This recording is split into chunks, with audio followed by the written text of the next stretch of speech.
A couple of days ago, I asked a question about whether something was missing, whether the physical things you used to get with games were now missing. And I offered a survey.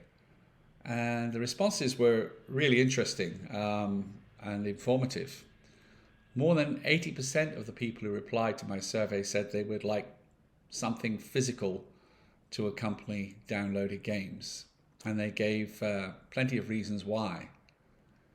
I get it because I feel it myself. It's similar to why people want vinyl back and like to hold books in their hand rather than read on a Kindle.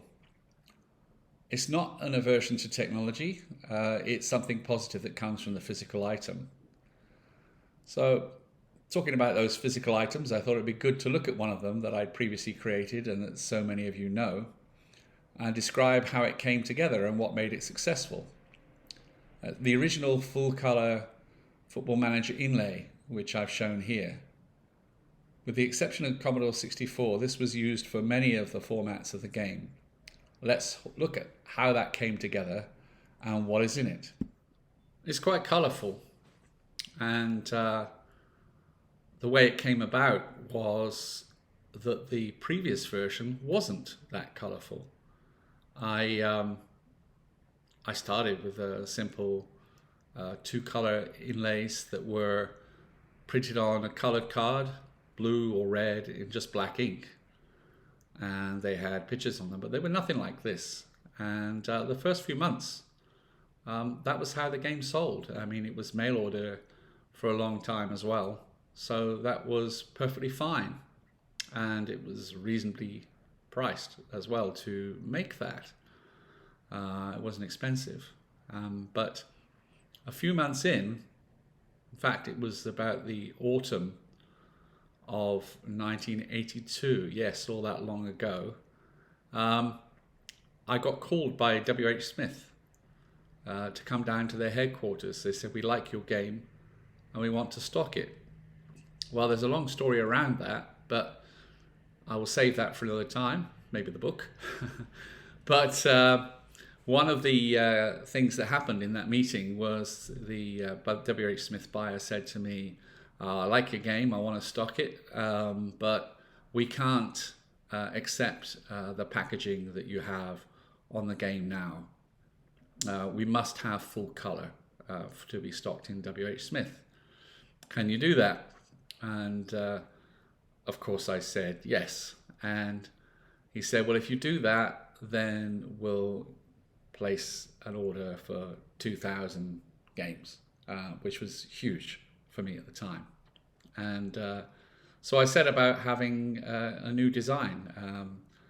And some of you may know the story, but I will reiterate it. I actually had to go to a printer in my lunch hour from my work in Bletchley, near Milton Keynes, and talk to their artist about putting the design together. So design basically came out of my head and was implemented by an artist. And I used to actually even travel by bus each lunchtime, have a long lunch hour, just so I could have the meetings with them, because I didn't have a car at the time. And so I had the idea in my mind of the cup, the FA Cup, and there was actually a silver version done as well as this gold version. I got the artist to try both. But I also had the idea of the players around the cup, and he implemented that beautifully, I have to say. In fact, I've got the original painting of this as well, and of the actual background, the art there that's part of the cover. And I still think to this day it looks really good. It centralizes well, and it presents really well. It just captures the atmosphere of fun, which it's supposed to. The Football Manager logo was also something that I specified the typeface for, and it always seemed to be the right typeface for me that I wanted for it. The logo itself, that actually reached that look over a number of iterations. It wasn't the original Addictive logo. Again, I work with designers, but I kind of have the concepts in my mind. And the interesting thing about that logo, as I've mentioned before, is the lightning bolt A, which became finally the Addictive part of the Addictive logo. The lightning bolt actually was inspired by the album Aladdin Sane by David Bowie.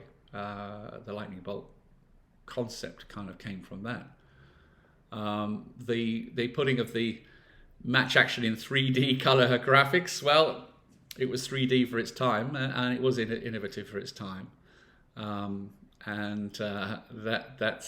doesn't stand up at today's 3D, but it was at that time. And then, of course, specifying the computer, the Spectrum 48K you can see on the image.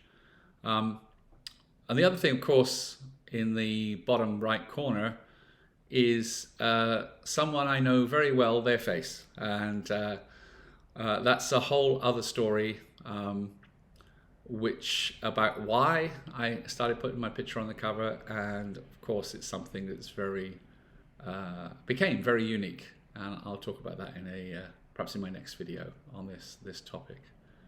So all in all, it was a very attractive package, and I think people enjoyed having that cassette as part of their the purchase of the game. There are other things, of course, the instructions and things like that, but I think it added to the game experience to have. So that was the thing I was thinking about now that everything is online and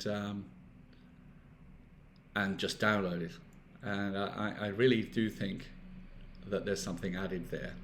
So I've decided that I am going to provide something that has retro meaning and value, connects to the memories you enjoyed, as you've told me, but is useful today. And it will be something that feels good to have. So I will talk more about that. But it has to be right. Let's look at some of the things that people raised in the survey that are not so good about this idea. One of the things that people said was space. Mustn't take up a lot of space because not everybody has a retro games room. So yeah, I'll take that into account. And the other thing is there's no actual need for packaging. Yeah, that's right. So it won't be packaging in itself because now things are downloaded. But I'll answer those questions fully in subsequent video. I think what I have in mind meets those questions.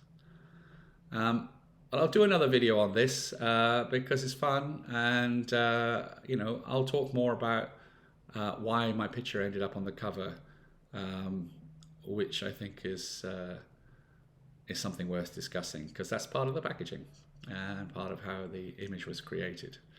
But feel free to comment on this or ask questions. I love to get feedback and open up discussion, and I find there's more to talk about than I realize very often when we get into these discussions. So thanks for listening, and I will probably do another video talking a bit more about this.